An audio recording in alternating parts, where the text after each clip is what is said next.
IT owners, when was the last time you calculated exactly how many days sit between the invoice you sent and the cash that covers a new hire's first paycheck? If you had to pause to think about that, the answer is probably too many. The opportunity.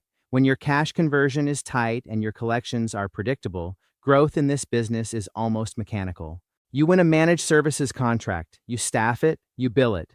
Cash comes back in time to fund the next one. That is the version of this business that scales without friction.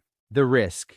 Here's where it breaks down for most IT and MSP operators I talk to at your revenue level. You are running $2 to $4 million a month in invoices. You just landed a contract that needs 3 engineers on day one. You post the roles, you find the people, and then you do the math.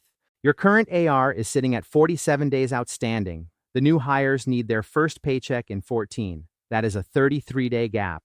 And in that gap, growth does not pause politely, it just stops. That is what I call hiring versus cash timing. The contract is real, the revenue is real, the engineers are ready, but the cash is not here yet. And you cannot build capacity on an invoice that has not been collected. The next step, this is exactly where invoice factoring works as a precision tool, not a last resort. You fund that AR now, engineers start on time, the contract performs, and you do not touch your credit line or your reserves. Here is the diagnostic question I want you to sit with. Right now, how many days does it take from the moment you send an invoice to the moment that cash is available to fund your next hire? If you do not know that number precisely, you are flying without instruments in a growth phase.